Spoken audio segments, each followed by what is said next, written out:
celebration to do with our guys. To be out of the building for 10 days and to get back here on Thursday, and I watched that practice Thursday, and I was just so excited to get back out there. We probably could have had bad practice, and I still would have said it was good. But I just felt when I came on that practice field that they really snapped in offense, defense, special teams. It was a really clean practice. I've been able to watch it all the time through Zoom and through technology, but to see it and feel it and hear it, I was worried. This week they were away from classes, right? There's a million different things going on. A lot of guys went home for maybe a Thanksgiving dinner.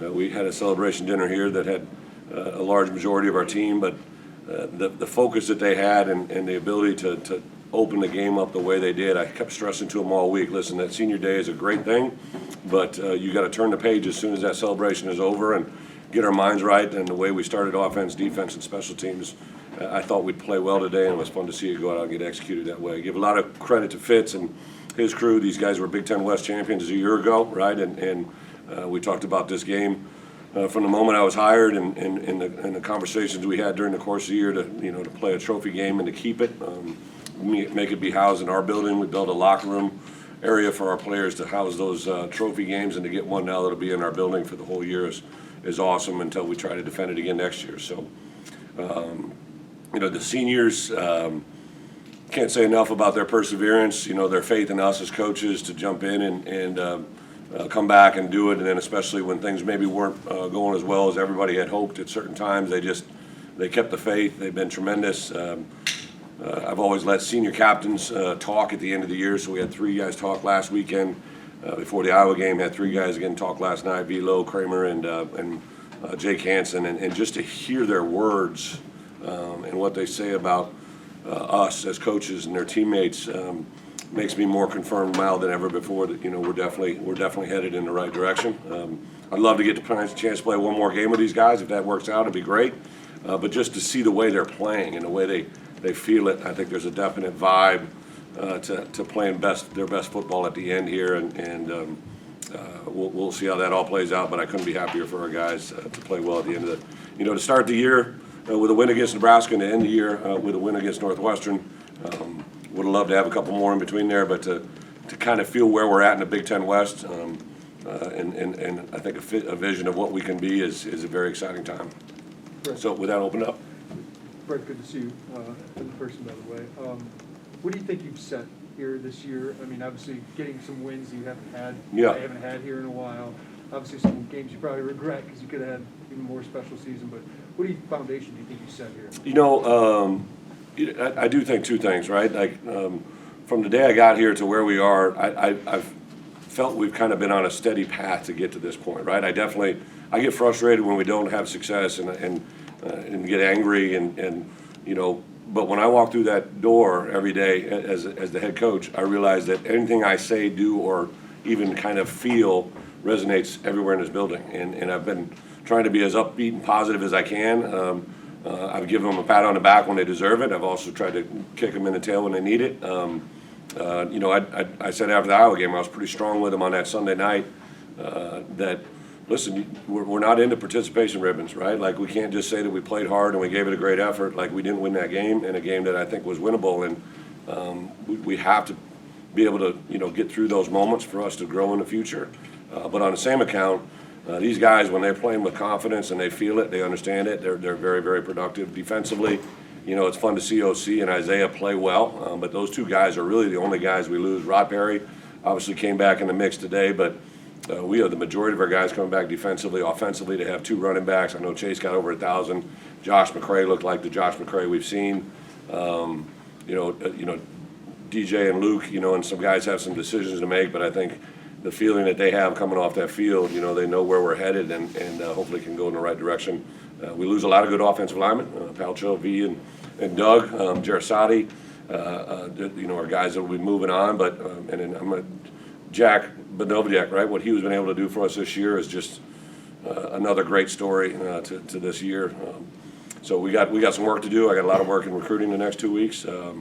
But it's been fun to build this thing, and I think we're heading in the right direction. Coach, that was probably the most balance that we've seen from the offense this season.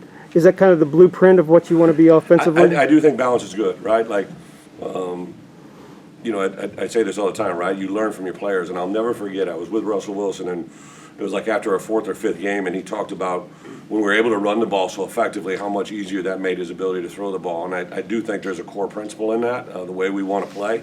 I do think we were able to distribute the ball around, especially in that first half offensively, some deep shot plays and completed them, right? It's one thing to take them, but it's another thing to complete them. And I believe all of those guys that caught long balls are all back, right? I thought the DJ Barker run, to have a tight end that can do those type of things is a very special part of your offense. I think our guys knew the plan, they executed it, and to complement it in the special teams, I think we had 3 field goals in the first half to go out there and execute the way they did. It's a good sign. I like, when we play other teams, I hear coaches speak about what we do and what we see and what they believe we are off the film, and I know we're headed in the right direction. I can feel it. I know other people see it, and it's hopefully going to be the sign of good things coming. Bret, you mentioned that maybe November was your best month, and you're playing your best football right now. Do you feel like, and have you seen it before, that this will bleed into winter conditioning and what you want to build from here on? I think when we beat Penn State at Penn State and took the step there, and then we had the setback the next week against Rutgers. But I think this crew knew what they're capable of doing, and to go beat Minnesota at Minnesota, a Big Ten West opponent. That I don't even know how that game played out today. I know they played Wisco, but I just keep preaching to our guys, and this is really something I picked up in the NFL, right? You have divisional play in the NFL, and when I was last in this league, the league was different, right? It was the leaders and legends, and then one of the things that really excited me from the phone call I got from Josh the very first day to where we are now is just the Big Ten West. I think is a division that we feel we can be very, very competitive in a short amount of time, and for us to do that, we got to be more consistent week in and week out. We got to learn to play certain opponents a little bit better, but I definitely feel we're in a good spot. Coach, you spoke early in the week about how when you were hired in your first week, you spoke about the importance of Northwestern. What's it mean to actually get that win and be able to have that trophy in the locker room? Yeah, it's like I said, it's about respect, right? These guys have won 6 in a row. They were the Big Ten West champions last year. They're 1 year removed from being on top of this division, and I think for us to play the way we did today, it means a lot for us, and not only just today, but also in recruiting. It's a statement for us and where we want to be in this division. I said it the other day. I doubt there'd be anybody who really would want to play us right now, and I'm not saying that that's easy for me to say. I believe that, like I feel it, and I think our kids understand it. And now next year, when I can talk to these guys about the out-of-season program, why we want them to get to a certain level of weight, or down to weight, right? Like, I'm not just talking about the week they're in. I'm talking about week 10 of a Big Ten season, right? That's what I'm talking about, and now they understand it a little better. Do you operate the next week, like you gonna have another game or not? By NCAA rule, because we haven't been told we can't, we actually get to practice this week. Okay. So the kids don't even know that yet, but we'll take advantage of every practice. I mean, I'd love to play a bowl game for a variety of different reasons. My wife wants to go to a bowl. I'd want to go to a bowl, right? But the chance to get to practice would be awesome, right? Just every practice we have with these guys. Like I'm telling you, like the 2 Wednesday practices, the bye weeks were like 2 of my favorite practices since I've been here. And it sounds silly to say that, but it's because I can see what's building. And to get a chance to do that this week, and I know I haven't really been paying attention. It was just noise to me this week because it really didn't matter unless we won this game. So I'll probably lock into that a little bit more. But I'm on a plane tomorrow at 1 to go recruiting, and I don't come back till next Friday, so it'll be kind of by remote. Bret, was there a moment, there's a lot going on in the game, was there a moment that you took a snapshot of in particular out there, just of your guys celebrating? Yeah, I really, just because I know what Jake Hansen went through. So when he said, he's the one that suggested maybe being on the victory formation. So I said, I'll do one better because I know Epstein, did a lot. So those 2 guys, like all those seniors mean something, but when a kid's year is ended by injury, that it's the one thing in my heart as a head coach, I can't ever shake it. I had a kid, Luke Swan, get injured in the Illinois game, one of my first years as a head coach, and that still sits in my mind. So like those 2 to be in the formation of the victory was pretty awesome. That's the moment that I'll probably go back to a long time. But Keith Randolph came up and grabbed me after the game. TA jumped in my arms. Saw the guys with a hat, like I made a big deal about the trophy. So to see them run over there and get that, was pretty cool. A lot of great moments to grab Jen and be with her on the field after the game. She always likes it when we win by more than a couple scores. She claims it's good for her heart. So I literally thought in the midway of the fourth quarter, she's got to be happy with this. A lot of different things. I think the parts for me as a head coach that stand out is to see the smiles, right? Like and then Palcho's dad to grab me, to have so many guys say things that are common. Like it's not just like one person saying it. Like everybody says some things that I know what we're saying and doing is right, and it's good to see it be rewarded. What does this one mean for Chase Brown and for you as a coach to coach a 1,000-yard runner Yeah. to do it in your first season? Yeah, I didn't want to, put too much emphasis in it. I didn't say much to Chase, but the best thing that happened today was Ryan Walters grabbed me last night, and he said, hey, Chase and Sydney's mom is driving in from Canada. And I'm like, really? And they're like, yeah. And obviously you guys saw the one with Blake. These kids that have been from different countries, they haven't seen their parents for a long time. So I immediately called Pat Pearson and said, hey, Chase and Sydney don't know this, but their mom's coming to see him. Could we, I'll manipulate it, I'll tell them a story. And so we got a camera to follow them. So I called Chase and Sydney, we're at the hotel. We got back to the hotel right when we got back from the country club. And I have those two on a group chat, and I FaceTime them both, and they're both looking at me. I don't know if they thought they're in trouble or what.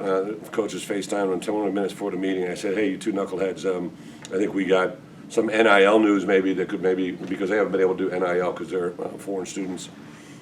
I said, but tomorrow when you get off the bus, we want to show you interacting with some Illinois fans. So there's going to be a camera on you guys. So you guys walk in together and just interact with the fans, and we'll put together a little video. They didn't know their mother was going to be waiting by the block of ice. So to see them come down the stairs today before the game, by the look in their eye, I thought they both would probably play pretty well today because that mother's love means everything to them. So that's what I remember about Chase today.